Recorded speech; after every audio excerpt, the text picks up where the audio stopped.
Yes, δεν έχει καλώδιο, καταλάβετε. So we are in hard times in Europe, obviously. And let me start by putting two questions. The first is that the following: what if Greece had done already what the EU is asking today in order to safeguard its position within the Schengen area? And the second question is, what if Greece had done again what the EU is asking us to do? Would the country be facing again suspension from Schengen? So, my answer to both of these questions is no. I repeat again. So, if Greece had done what the EU is asking for, things would not have been different for the EU. And second, if Greece has done what the EU is asking us, things might have been different, better for Greece. So these are the two conclusions I will start with, which leads us to another problematic situation according to which we have two opinions which are not shared by the EU for the time being, and obviously an opinion which seems to be shared lately by the Greek government. So the second part here is what Greece can do today regarding this conflictual situation. So what Greece can do today in the short term, what Greece can do in the longer term, medium term, and what we cannot do. So what we can do is actually, yes, we can deliver the hotspots in time. These are 5 hotspots.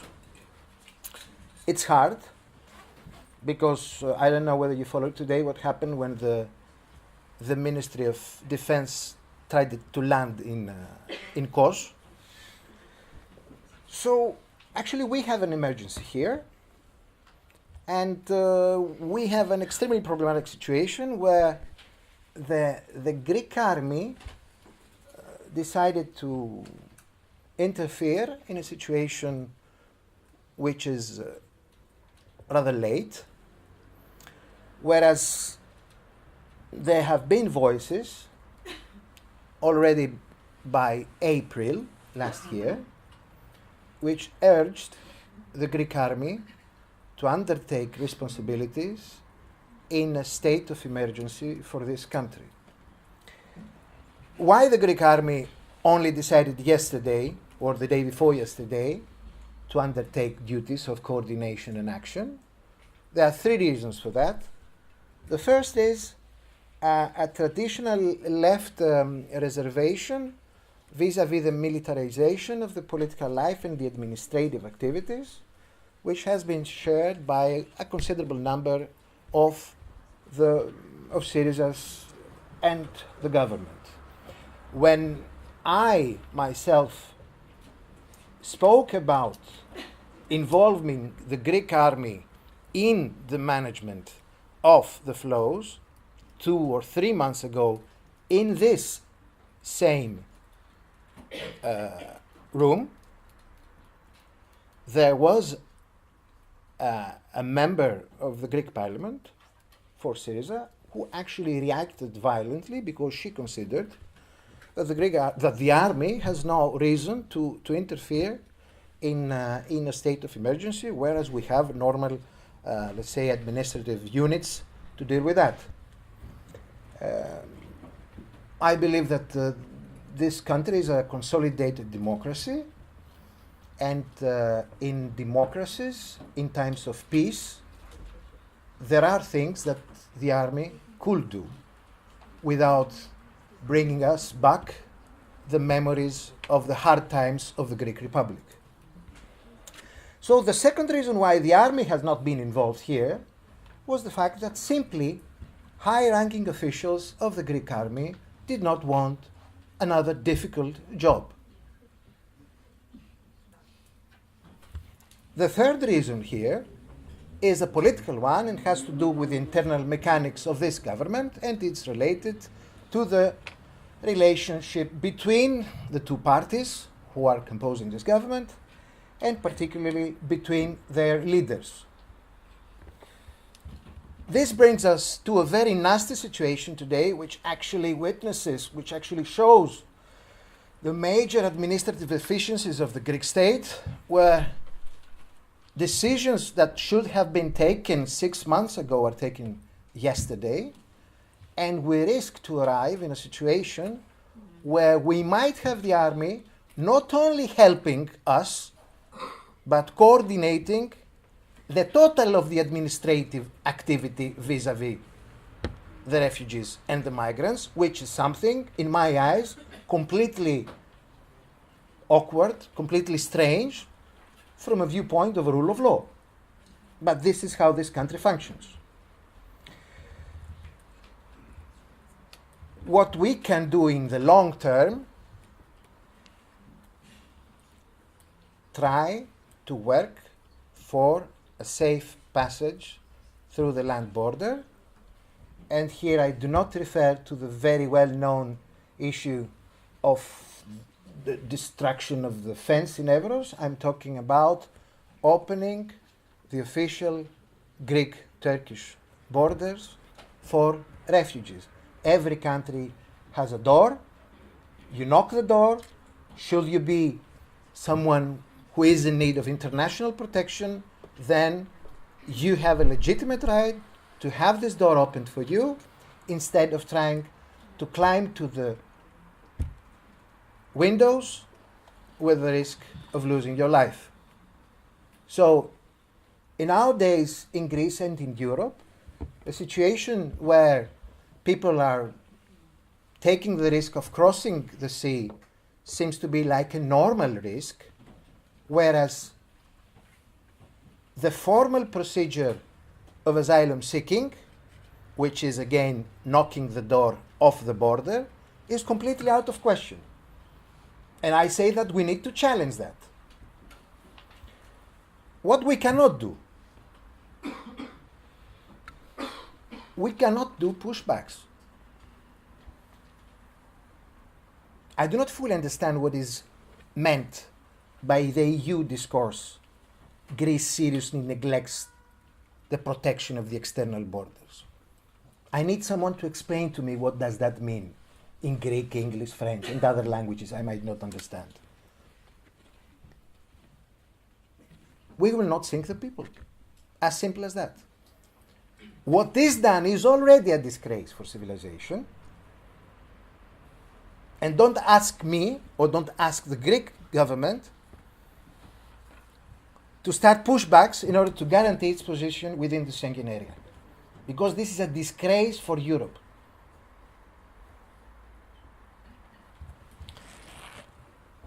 We cannot do detention camps.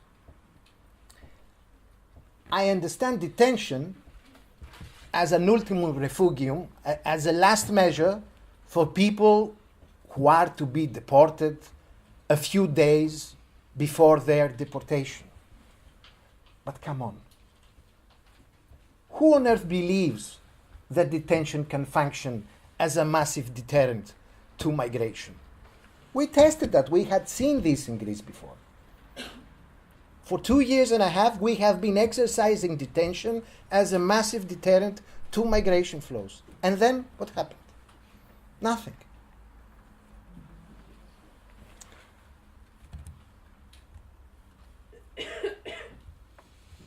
In all cases, despite what we can do, what we cannot do, what we will do, what will the European Union do, in the next days or in the next month, what is for sure is that the country is facing a situation where the Greek-Macedonian border will be sealed, regardless of whether Article 26 of the Schengen Code will be activated. Which means that a number of people will be still coming from Turkey, as long as the message is not sent to Turkey that they should do something at least to put a kind of control in the flows. I spent 6 days last week in Turkey trying to see what's happening. I went to all different places. I will just share with you 2 experiences.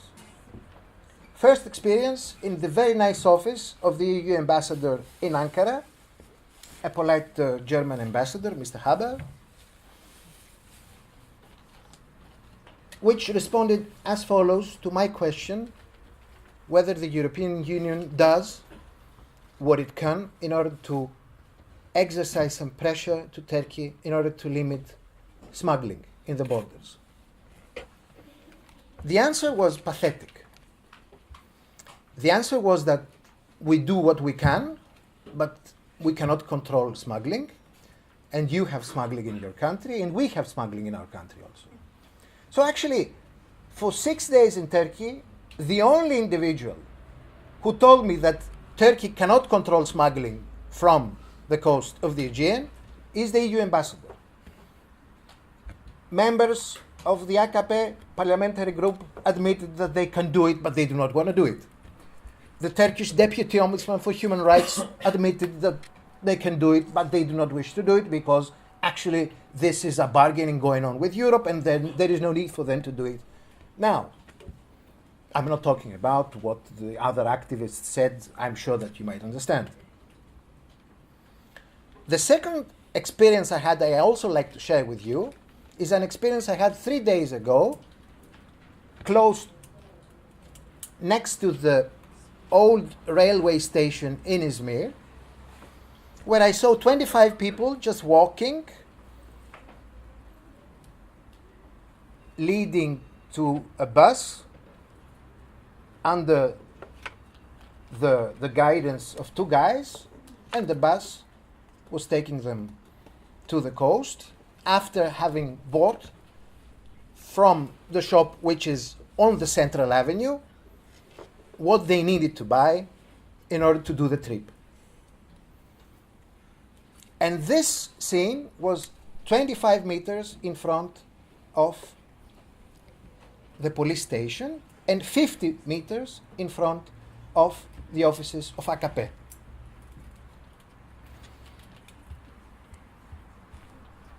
How does Turkey regard the situation? I think that Turkey regards the situation in a way according to which for 3 years we have been handling alone 2.5 million refugees. Now these people start to come to you. You panic. You negotiate with us. You offer us 3 billion, and 3 billion will not be enough now. This is exactly what Turkey is doing. And if I was in their position, I would have done the same thing. Because it is exactly the behavior of the European Union which provoked this attitude of Turkey. Turkey had the problem, 2.5 million of people, aliens in its territory, and out of the blue, after October, this problem became a diplomatic advantage. And this is how these people regard it.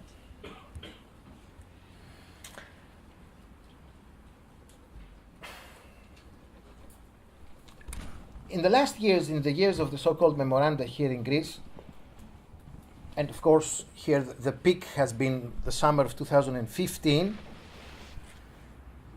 the relations of Greece with the other countries of the EU could be described by inversing the famous words of Clausewitz, according to which war is the continuation of politics by other means. I could say today that politics is the continuation of war by other means when it comes to the Greek-EU relations, regarding the Greek public debt, and regarding also the refugee issue. Whatever one might think about the legitimacy or the wrongs of each side here in this political conflict, one thing is sure.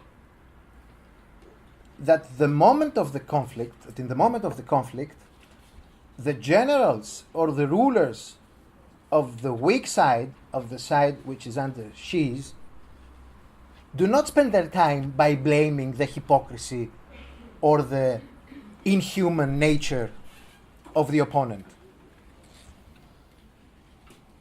They're trying to find solutions in order to change the negative correlation of power between them and their opponents. That is why strategy, as they say, is the weapon of the weak. And I'm sorry to say that my country had no strategy,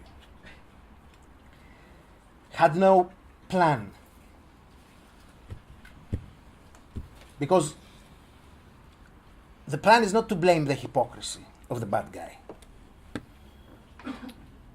and pretend that you're the only humanist. This is not a plan. Maybe you're wrong, maybe you're right, but this is not a plan, this is not politics. So actually, Greece has been doing until today what Turkey does. Trying to guarantee by all means the transit character of the country. And of course the weak part of this policy is that you do not have to do that. You do not need to spend political capital in trying to preserve the transit nature of your country, because the country is a transit.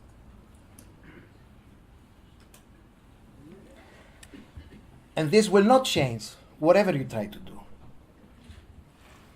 So we are today, February in 2016, and the whole of the European Union is struggling against Greece in a very hard situation for the country.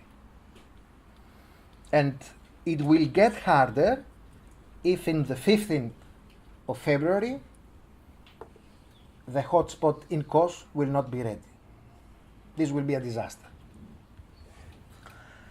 But this hardcore situation was not unexpected. Most of the European countries are indifferent because actually they do not accept refugees. Refugees do not go to these countries. The Central European countries, the Visegrad actually ranks behind an open xenophobic far-right rhetorics, whereas Germany, for its own internal political reasons, does not seem able for the time being to resist to this xenophobic delirium of Mitteleuropa. Although, sooner or later, Germany will have to face with this delirium. And therefore, the ideal actor to be blamed was found. And that was Greece. So now Greece actually is facing the following real dilemmas. Closing the Greek-Macedonian border, being member of the Schengen area, closing the Greek-Macedonian border, being expelled from the Schengen area. This is the dilemma the country has today. What will happen in all cases? The number of arrivals will start to reduce once people get the message in Turkey that there is no way out from here. But there are other factors which will counterbalance this reduction, because people have spent already 2 years or 3 years of their life desperate in Turkey, and they want by all means to leave the country. And of course Turkey will not do anything in order to prevent them. And of course the situation in Syria is what you know, seems to get worse. Therefore, there is no sign that the flows will stop.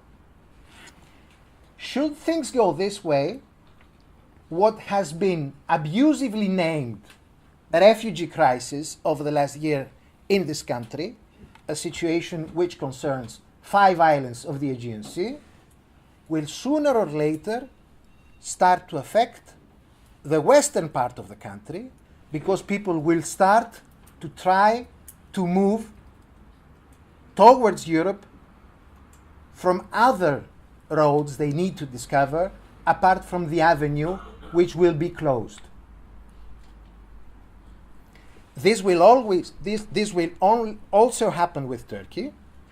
So actually Europe will find itself in front of a situation where we will have a dispersion of the flows. So flows will not be following the avenue of the Balkan route, but the flows will simply be following all different kinds of smaller roads which will lead to the same destination. That is why